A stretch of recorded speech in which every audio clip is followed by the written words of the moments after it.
Hello students, स्वागत है आप लोगों का डीडी ऑनलाइन चैनल पर। जैसा कि स्टूडेंट्स आपको पता है, अभी हम लोगों का क्षेत्रमिति के अंदर में एक सीरीज चल रहा है जिसमें हम लोग क्षेत्रमिति और परिमाप यानी क्षेत्रमिति के अंदर में जो क्षेत्रफल से रिलेटेड और मतलब जो परिमाप से रिलेटेड क्वेश्चन है उसको हम लोग इसमें लेकर के चल रहे हैं। इससे पहले के जो वीडियो है हमारे स्टूडेंट्स जो हमारे प्लेलिस्ट में दिए गए हैं उसमें मैंने वर्ग और आयत से रिलेटेड क्वेश्चन को सॉल्व करवाया। पहले मैंने उनका कॉन्सेप्ट बताया, फिर उसके बाद उस पर बेस्ड क्वेश्चन को सॉल्व कराया। तो आज भी मैं स्टूडेंट्स आपके बीच एक समानांतर चतुर्भुज और समचतुर्भुज, जिसको इंग्लिश में समानांतर चतुर्भुज को हम लोग पैरेललोग्राम कहते हैं और समचतुर्भुज को इंग्लिश में रोम्बस कहते हैं। तो आज स्टूडेंट्स पहले हम लोग उसके कुछ कॉन्सेप्ट्स को समझने की कोशिश करेंगे इस वीडियो में, और उन पर बेस्ड क्वेश्चंस कैसे कैसे पूछे जा सकते हैं और जो प्रीवियस ईयर्स में जो अलग अलग एग्जाम्स में पूछे गए हैं उनको आज हम लोग सॉल्व करेंगे और समझने की कोशिश करेंगे उनका कॉन्सेप्ट से अगर हम क्वेश्चंस को सॉल्व करें तो कैसे हम क्वेश्चन को सॉल्व कर सकते हैं। तो लेकिन इसके लिए स्टूडेंट्स पहले आपको समानांतर चतुर्भुज समझना पड़ेगा और उसके साथ साथ आपको समचतुर्भुज भी समझना पड़ेगा। तो आज मैं इन दो टॉपिक्स को लेकर के चलूंगा। इसी तरीके से स्टूडेंट्स एक सीरीज चलता रहेगा। इसके बाद फिर मैं आगे के और भी जो क्षेत्रफल से रिलेटेड जो फिगर्स होते हैं, जो आकृतियां होती हैं, उनके क्वेश्चंस को मैं आपके बीच करवाऊंगा। तो आप लोग बने रहिए हमारे वीडियो के साथ और आपको काफी अच्छे क्वेश्चंस में इसमें करवाऊंगा। तो सबसे पहले स्टूडेंट्स हम लोग ये समझेंगे कि समानांतर चतुर्भुज, जैसा कि आपका टॉपिक है समांतर चतुर्भुज,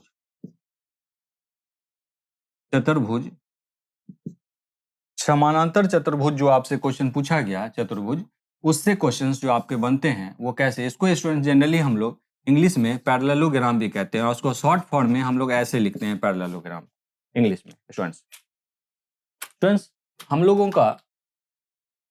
जो आज क्वेश्चंस को सॉल्व करेंगे उसमें पहले हम लोग समानांतर चतुर्भुज को समझने की कोशिश करेंगे कि होता क्या है।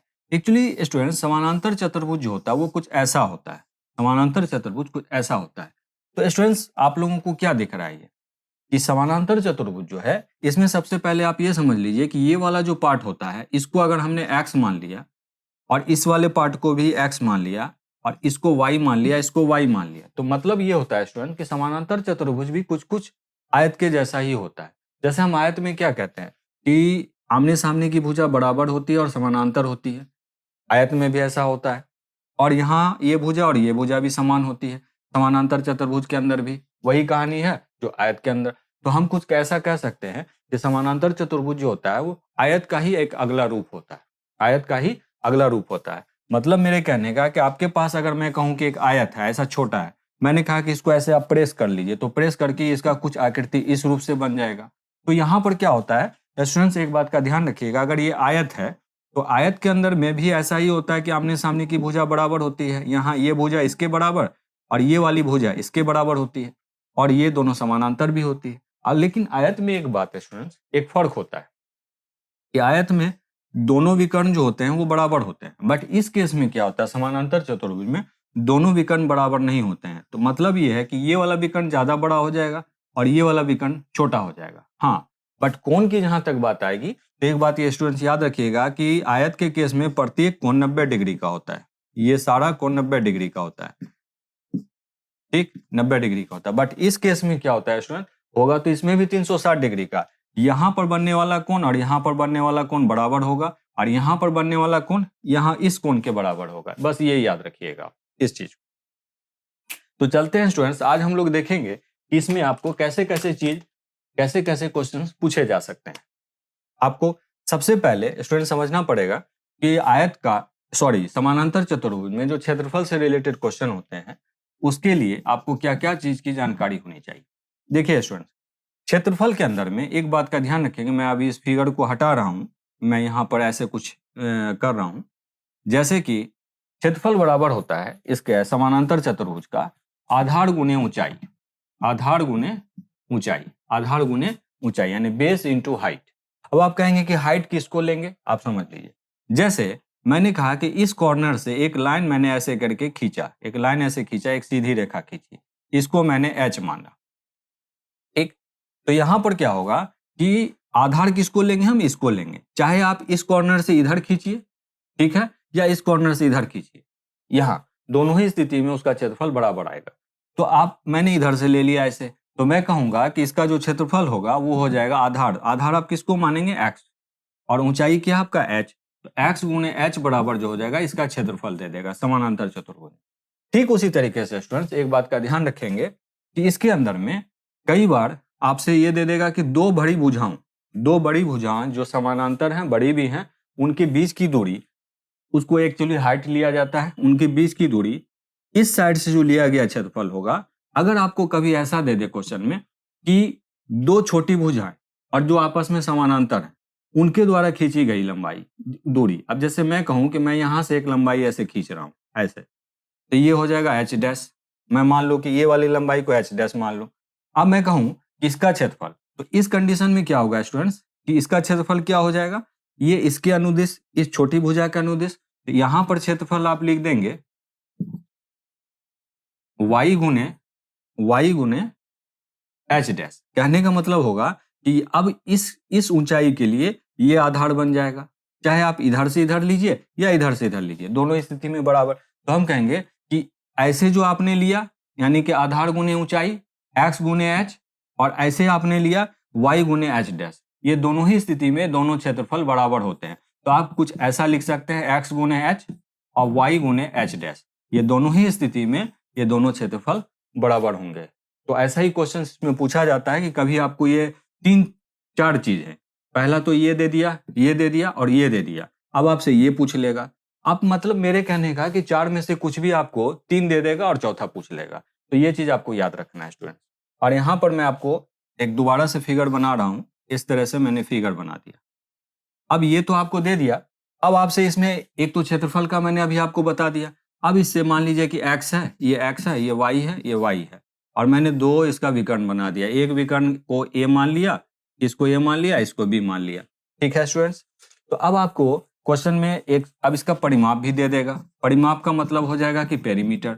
तो परिमाप बराबर क्या होता है, इसका भी परिमाप स्टूडेंट्स आयत के परिमाप के जैसा ही होता है। मतलब ये है कि दो, अब लंबाई आप चौड़ाई में ही नहीं कह करके आप सीधे सीधे दे दीजिए दो समानांतर भुजाएं। तो x आप कैसे करेंगे, x plus Y plus X plus Y, तो यानी कि x कितने हैं 2, y कितने हैं 2, तो आप क्या करेंगे दोनों में से कॉमन लीजिए, x y को जोड़ दीजिए, वही सेम टू सेम कहानी होगी। इसका भी परिमाप कुछ कुछ आयत जैसा ही होगा। ठीक है स्टूडेंट्स। अब आपसे पूछेगा कि इसके विकर्ण से रिलेटेड अगर आपको क्वेश्चन, तो इसके विकर्ण और इसके साइड में क्या रिलेशन होता है स्टूडेंट्स, उसको भी आप समझ लीजिए। तो याद रख लीजिए स्टूडेंट्स, एक्चुअली होता क्या है, इसका जो विकर्ण होता है उसका स्क्वायर, जैसे मैं कहूं कि एक विकर्ण a है और एक y, तो इसका a स्क्वायर और b स्क्वायर, इसके विकर्ण का स्क्वायर यानी a स्क्वायर और b स्क्वायर बराबर होता है इसके भुजा के स्क्वायर के योग के। जैसे इसकी एक भुजा x है और एक y है, तो उसके योग के बराबर होता है। ठीक है स्टूडेंट्स। तो आप इस चीज को याद रखेंगे। आपको 3 चीजें मेनली समानांतर चतुर्भुज से पूछी जाती हैं। एक तो आपको सबसे पहला पूछा जाता है क्षेत्रफल, तो क्षेत्रफल में मैंने आपको बता दिया। दूसरा आपसे परिमाप पूछा जाएगा, और तीसरा चीज आपसे पूछा जाएगा कि जब आपको विकर्ण दोनों दिए रहेंगे और इन दोनों विकर्ण और इन दोनों भुजाओं के बीच में क्या संबंध होता है, तो आप समझ लीजिए विकर्णों का वर्गों का योग जो होता है वो बराबर होता है कि जो भुजा के वर्गों के योग के 2 गुने के बराबर होता है, जैसा कि आप यहाँ पे लिख सकते हैं। और मैंने इस फिगर से इसको समझाने की कोशिश की है। तो यहाँ पर आपने समानांतर चतुर्भुज से रिलेटेड चीजों को समझा। अब हम लोग चलते हैं स्टूडेंट रोम्बस यानी कि समचतुर्भुज के बारे में हम लोग सीखेंगे कि समचतुर्भुज का बेसिक कॉन्सेप्ट क्या होता है। समचतुर्भुज क्या आता है स्टूडेंट्स, उसको आप समझेंगे। समचतुर्भुज जिसको आप लोग इंग्लिश में रोम्बस कहते हैं, इसको आप लोग इंग्लिश में रोम्बस कहा जाता है स्टूडेंट्स। ठीक है। अब आपको करना क्या है स्टूडेंट्स, यहां पर इसको समझना है कि समचतुर्भुज कहते हैं किसको हैं। समचतुर्भुज कहते हैं स्टूडेंट्स ये कुछ कुछ वर्ग के जैसा होता है, ये कुछ कुछ वर्ग के जैसा होता है। वर्ग से रिलेटेड जो क्वेश्चंस इसमें आते हैं उससे कुछ अलग होता है, लेकिन होता लगभग वर्ग के जैसा ही है। अब आप देख लो इसमें क्या होता है कि जैसे अगर मैं कहूं कि इसकी एक भुजा x है तो इसकी चारों भुजाएं x ही होंगी। ठीक है स्टूडेंट्स। और वर्ग के केस में क्या होता था स्टूडेंट्स कि इसमें भी चारों भुजाएं बराबर होती थी। अगर मैं कहता कि ये x है, ये भी x है, ये भी x है, तो ये भी x ही होता। बट इस केस में क्या होता है कि इसके दोनों विकर्ण बराबर होते हैं। लेकिन यहाँ पर क्या होगा कि जब आपने इसको दबाया तो ये कुछ ऐसा परिवर्तित हो जाएगा, इसका रूप इस तरीके से परिवर्तित हो जाएगा। तो मैं कहूंगा कि यहाँ पर भी दो विकर्ण बनेंगे, एक विकर्ण ऐसे, एक विकर्ण ऐसे, लेकिन यहाँ पर क्या होगा कि विकर्णों की लंबाई बदल जाएगी। यहाँ पर बराबर था, यहाँ पर बदल जाएगा। यहाँ पर ये वाला विकर्ण लंबा हो जाएगा। अगर मैं कहूँ कि ये विकर्ण ए है और ये विकर्ण बी है, ठीक, तो यहाँ पर दोनों विकर्ण, ये विकर्ण बड़ा और ये छोटा हो जाएगा। ठीक है स्टूडेंट्स, यहाँ पर कोण का मान भी बदलेगा। अब जैसे कि यहाँ पर क्या था कि 90-90 डिग्री यहाँ भी बन रहे थे, सब 90-90 डिग्री के बराबर थे, यहाँ भी 90 डिग्री के बराबर थे, और यहाँ पर क्या हो जाएगा स्टूडेंट्स कि ये 90 डिग्री से थोड़ा सा अलग होगा। जैसे कि मान लीजिए कि यहाँ पर बनने वाला कोण और यहाँ पर बनने वाला कोण, आमने सामने का कोण बराबर होगा, ये वाला कोण इस कोण के बराबर होगा। अब यहाँ पर स्टूडेंट्स दो तीन बातों का जानना बहुत जरूरी है समचतुर्भुज के अंदर, यानी कि रोम्बस के अंदर में। स्टूडेंट्स ध्यान रखेंगे कि समचतुर्भुज के अंदर में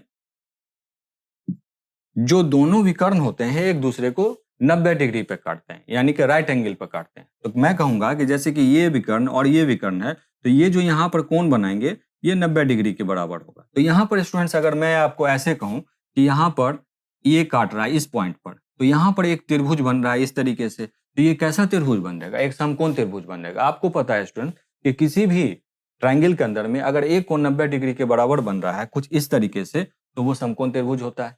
तो यहाँ पर हम ये कह सकते हैं कि ये जो हो जाएगा ये आधार हो जाएगा, ये ऊंचाई हो जाएगा और ये कर्ण की तरह से काम करेगा। तो स्टूडेंट्स यहाँ पर आपको ध्यान में रखना है कि जब भी आपको, और हाँ जब भी एक चीज ध्यान रखेंगे कि जो ये दो विकर्ण एक दूसरे को काटते हैं, तो जनरली क्या होता है कि दो विकर्ण जो एक दूसरे को काटते हैं वो 90 डिग्री पे काटते हैं और दोनों को दो बराबर भागों में बांटते हैं। तो मतलब मेरे कहने का है कि अगर मैं कहूं कि यहाँ पर अगर मैं इसको इस तरीके से कहूं, ये ए है, ये बी है, ये सी है, ये डी है, और मैंने कहा कि ये जीरो यानी कि ओ है, सॉरी जीरो नहीं बल्कि ओ है, तो मैं कहूंगा कि यहाँ पर ओ सी और ओ ए ये दोनों की जो ये डिस्टेंस होगी वो बराबर होगी। मतलब मैं कहूंगा कि ओ सी और ओ ए दोनों बराबर होगा। यहाँ पर ये समझ लीजिए आप, ओ सी और ओ ए दोनों बराबर होगा। अब यहाँ पर स्टूडेंट्स आपको ये समझना है कि ओ सी और ओ ए दोनों बराबर होगा, ठीक उसी तरीके से यहाँ पर ओ बी और ओ डी ये दोनों बराबर होगा। स्टूडेंट्स ये ध्यान में रखना आपको, ओ सी, ओ डी और ओ बी दोनों बराबर होगा। ठीक है स्टूडेंट्स, ये तो आपने देख लिया। अब यहाँ पर आपको कभी ऐसा भी दे देगा कि मान लीजिए कि x निकालने के लिए दे देगा, जैसे दे देगा कि दो विकर्ण दे देगा। स्टूडेंट सबसे पहले तो आपको ये ध्यान में रखना है कि अब जैसे x निकालने के लिए दे दिया, तो x कैसे निकालेंगे आप? तो x आपका आप जान रहे हैं स्टूडेंट्स कि यहाँ पर जो x है, इस अगर मैं कहूँ कि एक त्रिभुज आपका बन रहा है, मैं कहूँ कि एक त्रिभुज बन रहा है, त्रिभुज OCD, त्रिभुज OCD। अब ये कैसा त्रिभुज बन रहा है? एक समकोण त्रिभुज बन रहा है। तो यहाँ पर अगर मैं कहूँ कि x जो है वो कर्ण के तरीके से बिहेव कर रहा है, कर्ण के तरीके से यानी हाइपोटेन्यूस के तरीके से, तो आप यहाँ पर क्या कहेंगे कि ये पूरा तो मैंने a माना है और ये पूरा b माना है, तो यहाँ से यहाँ तक OC जो हो जाएगा ये a का आधा हो जाएगा, यानी a का आधा हो जाएगा, OC क्या हो जाएगा a का आधा, और OD क्या हो जाएगा, ये b का आधा हो जाएगा। तो हम कहेंगे कि कर्ण का स्क्वायर बराबर क्या होता है, यानी कर्ण का स्क्वायर बराबर होता है लंब का स्क्वायर प्लस आधार का स्क्वायर। तो अगर मैं कहूँ कि लंब का स्क्वायर हमारा OD है, OD को मैंने लंब माना है, तो OD को अगर मैंने यहाँ से यहाँ लंब माना है, ये कुछ क्या दे देगा, b/2 का आधा, यानी b का आधा हो जाएगा, यानी b तो मैंने पूरा माना है, तो यहाँ से यहाँ तक b का आधा हो जाएगा, फिर उसका स्क्वायर, और फिर मैं यहाँ से यहाँ तक OC मानूंगा, तो OC का स्क्वायर क्या हो जाएगा, ये पूरा AC क्या है, a के बराबर है, तो OC क्या हो जाएगा, a का आधा हो जाएगा, a का आधा हो जाएगा, इसका स्क्वायर कर दीजिए। अब आप यहाँ से अगर स्क्वायर हटा देते हो, ये स्क्वायर हटा देते हो, तो क्या बनेगा, इन सब पर रूट बन जाएगा, यानी कि b/2 का स्क्वायर और a/2 का स्क्वायर, कुछ ऐसा बनेगा स्टूडेंट्स। ठीक है स्टूडेंट्स, तो मेरे ख्याल से आपको ये चीजें समझ में आ गई।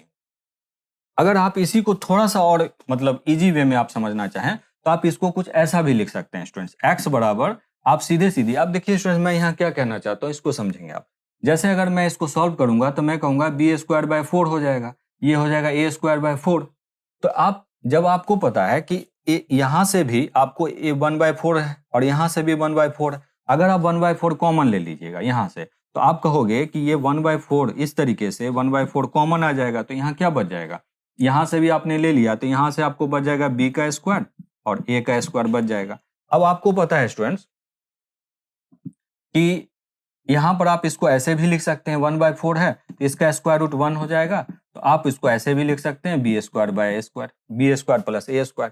तो आप इसको इतना न लिखिए, यानी कि शॉर्ट फॉर्म में अब आपको इतना करने की जरूरत नहीं है। आप सिंपली ऐसे भी लिख सकते हैं कि अगर आपको भुजा कभी निकालने के लिए देना तो आप इसका आधा इस तरीके से मत कीजिए, आप सीधी सीधी कर दीजिए कि ये भुजा कुछ भी दिया रहे तो आप भुजा लिख लीजिए बराबर रूट अंडर, सीधे रूट अंडर इसका स्क्वायर और इसका स्क्वायर, पूरे का स्क्वायर का योग कर दीजिए और उसका आधा निकाल लीजिए, उसका आधा निकाल लीजिए। चूंकि आपने देखा कि आधा कैसे निकल के आया, तो आप कुछ कुछ ऐसा भी समझ सकते हैं, इस तरीके से भी आप डायरेक्ट ये न लिख करके आप ऐसे भी लिख सकते हैं इस चीज को। तो स्टूडेंट्स यहाँ पर आपने समचतुर्भुज यानी कि रोम्बस से रिलेटेड बहुत सारे कॉन्सेप्ट को समझने की कोशिश की कि यहाँ पर रोम्बस आपको किस तरीके से दिया गया कि रोम्बस का कॉन्सेप्ट क्या होता है। ठीक है स्टूडेंट्स, और ये लगभग आप वर्ग के जैसा ही होता है, स्क्वायर के जैसा ही होता है। ठीक है स्टूडेंट्स, अब स्टूडेंट्स इसमें रोम्बस के अंदर में एक चीज तो आपने समझा कि आपसे पहले इसका बेसिक कॉन्सेप्ट तो आपने समझ लिया। अब इसके अंदर में स्टूडेंट्स हम लोगों को क्या समझना है, इसमें हम लोगों को समझना है कि इस पर किस किस चीजों से क्वेश्चन पूछा जा सकता है, मतलब कौन कौन से क्षेत्र से क्वेश्चन पूछा जा सकता है। तो सबसे पहले समचतुर्भुज का आपको एरिया पूछ सकता है स्टूडेंट्स। एरिया बराबर होगा, अब जैसे मैंने अभी जस्ट आपको फिगर बनाया था, फिगर मैं यहाँ पर फिगर बना देता हूँ। जैसे मैंने फिगर बनाया था तो मैंने यहाँ लिखा था कि ये ए है, ये वाला विकर्ण ए है, ये वाला विकर्ण बी है, इसको मैंने बी मान लिया, ये ए मान लिया, इन सबको मैंने एक्स माना था, क्योंकि इसके अंदर में सारी जो भुजाएं होती हैं वो बराबर होती हैं। ठीक, और इसकी जो एक कोण है यानी कि जो डायगोनल्स होते हैं यानी विकर्ण एक दूसरे को 90 डिग्री पे काटते हैं, तो आप कहोगे कि यहाँ पर ये 90 डिग्री के बराबर है। तो इसका एरिया बराबर क्या हो जाएगा स्टूडेंट्स, इसका एरिया बराबर होता है हाफ गुने विकर्णों का गुणनफल, हाफ गुने विकर्णों का गुणनफल, यानी विकर्णों का गुणनफल, एरिया बराबर क्षेत्रफल, विकर्णों का गुणनफल, विकर्णों का गुणनफल, या इंग्लिश में आप इसको ऐसे समझ लीजिए, area equal to half into the product of two diagonals, the product of two diagonals, यानी कि एक डायगोनल तो ये है, आप इसको ऐसे समझ लीजिए कि हाफ इंटू आप क्या लिखेंगे, एक डायगोनल तो ए है यानी विकर्ण और एक बी है आपका, तो ए इंटू बी आप ऐसे भी ऐसे कहिए, ऐसे समझ लीजिए आप। एक तो स्टूडेंट्स इसमें आपको क्षेत्रफल पूछा, अब आपसे इसमें पूछ सकता है कि इसका परिमाप। तो स्टूडेंट्स इसका परिमाप का मतलब होता है कि पेरीमीटर, इसकी चारों भुजाओं की कुल लंबाई, चारों भुजाओं की कुल लंबाई। तो लगभग जैसा आप वर्ग में देखते हो कि चारों भुजाओं की कुल लंबाई क्या होती है, 4 गुने भुजा, तो इसकी भी वही सेम कहानी हो जाएगी, 4 इंटू भुजा, 4 इंटू भुजा। अब आपने कहा कि इसका एक भुजा x है, तो आप इसको ऐसे लिख दीजिए 4x लिख दीजिए इसका परिमाप, ऐसे कर दीजिए। ठीक है स्टूडेंट्स, अब बात आई स्टूडेंट्स कि इसके विकर्ण और इसके भुजा में क्या रिलेशन होता है, इससे भी क्वेश्चंस पूछे जाते हैं स्टूडेंट्स। तो इसका रिलेशन ऐसा होता है स्टूडेंट्स, यहाँ ध्यान रखेंगे आप, इसका ध्यान रखेंगे स्टूडेंट्स कि ये जो आपका होता है ये कुछ ऐसा होता है कि ए स्क्वायर, जैसे कि एक विकर्ण आपका ए है तो इसका ए स्क्वायर कर दीजिए, और दूसरा विकर्ण आपका बी है तो बी स्क्वायर कर दीजिए। ठीक है, ए स्क्वायर और बी स्क्वायर, और ये होता है एक्चुअली 4 गुने भुजाओं के स्क्वायर के, मतलब इसका जो ये रिलेशन जो होता है इनके डायगोनल्स के बीच में, ये कुछ ऐसा होता है कि एक डायगोनल तो यानी कि एक विकर्ण तो ए है और एक बी है, तो ए का square plus B square, plus में यानी कि आप इसको परिभाषा के रूप में ऐसे समझ लीजिए कि समचतुर्भुज के अंदर में होता है कि दो विकर्णों के वर्गों का योग बराबर होता है उनके एक, यानी कि उनका जो भुजा के वर्ग के 4 गुने के बराबर होता है। यहाँ पर वही बात मैंने समझाने की कोशिश की है, ये ए स्क्वायर है, ये ए है, ये बी है, तो ए का स्क्वायर प्लस बी स्क्वायर, ये दोनों विकर्ण हैं, जैसा कि आपको इस फिगर में दिख रहा होगा, इसकी भुजा, चारों भुजाएं एक्स ही हैं, तो एक भुजा का वर्ग 4 के बराबर हो गया, 4 गुना कर दीजिए, यानी कि इसका योग इसके बराबर होता है। तो ये बेसिकली आपको 3-4 चीजें हैं स्टूडेंट्स जो आपको याद रखनी है समचतुर्भुज में और समानांतर चतुर्भुज, तो इस पर ही आधारित इस पर क्वेश्चंस पूछे जाते हैं, और उन सारे क्वेश्चंस को हम लोग सॉल्व करेंगे स्टेप बाय स्टेप। ठीक है स्टूडेंट्स, तो स्टूडेंट्स आज हम लोगों ने देखा कि समानांतर चतुर्भुज और समचतुर्भुज यानी कि पैरेललोग्राम और रोम्बस के बेसिक कॉन्सेप्ट्स क्या होते हैं। स्टूडेंट्स मैंने इस पर आपको क्वेश्चंस नहीं कराया, इसके नेक्स्ट वीडियो में मैं इसके क्वेश्चंस आपको करवाऊंगा जो इन दोनों टॉपिक्स पर बेस्ड क्वेश्चंस जो पूछे जाते हैं, और मैं उसमें सारे स्टैंडर्ड क्वेश्चन डालूंगा ताकि आप कल कोई भी एग्जाम दे पाओ, चाहे आप आरआरबी एनटीपीसी दो, चाहे आप एसएससी सीजीएल दो, या आप एसएससी सीएचएसएल दो, कोई भी एग्जाम दो, उससे आपका क्वेश्चन ना छूटे स्टूडेंट। ये मेरी अपनी कोशिश होगी, क्योंकि अगर मैं इसी में आपको क्वेश्चंस कराऊंगा तो वो वीडियो काफ़ी लंबा हो जाएगा और आप लोगों के लिए उतना टाइम नहीं होगा कि आप सारे चीज़ को एक ही वीडियो में देख पाओ। इसलिए मैंने छोटे छोटे वीडियो का एक पार्ट रखा है, ताकि पहले मेरा एक मेन मोटिव है कि पहले एक कॉन्सेप्ट डेवलप कराऊं और फिर उस पर बेस्ड क्वेश्चंस कराऊं। क्योंकि देखिए स्टूडेंट, मेन बात होती है मैथ्स के अंदर में कॉन्सेप्ट। अगर आपका कॉन्सेप्ट क्लियर नहीं है तो आपको कुछ भी क्वेश्चंस कराने का कोई फायदा नहीं है। अगर मैं चाहता तो बिना इन कॉन्सेप्ट्स को कराए भी आपको क्वेश्चन सॉल्व करा सकता था, लेकिन पहले मैंने आपको कॉन्सेप्ट दिया, फिर इस पर बेस्ड क्वेश्चंस दूंगा नेक्स्ट वीडियो में स्टूडेंट्स, जो कि इन्हीं 2 टॉपिक्स पर बेस्ड होंगे। तो फिर मिलते हैं स्टूडेंट्स हम लोग अपने नेक्स्ट वीडियो में। मैं आपका ज़्यादा वक्त नहीं लूँगा, और क्योंकि इसके बाद मुझे फिर उन्हीं वीडियो को शूट करना है जिसमें मैं क्वेश्चन इन दोनों टॉपिक्स पर बेस्ड होंगे उनको कराना है, और हमारे टॉपिक्स को आप अच्छे से समझें जो मैंने आज करवाए हैं इनको, ताकि फिर जब आपको मैं इस पर क्वेश्चंस करवाऊंगा इस दोनों टॉपिक्स पर बेस्ड, तो आपको काफ़ी अच्छे से समझ में आएगा वो चीज़। हम लोग अपने नेक्स्ट वीडियो में, जो कि इन्हीं दोनों टॉपिक्स पर बेस्ड क्वेश्चंस को मैं सॉल्व करवाऊंगा। और जाने से पहले स्टूडेंट्स, अगर आपको थोड़ी भी अच्छी लगी हो कुछ कॉन्सेप्ट जो मैंने यहाँ पर समझाने की कोशिश की है, तो प्लीज़ चैनल को लाइक करें और सब्सक्राइब करें, और हमारे नेक्स्ट वीडियो का इंतजार करें जिसमें मैं आपको इन दोनों टॉपिक्स पर बेस्ड क्वेश्चंस करवाऊँ। तब तक के लिए student, thank you very much.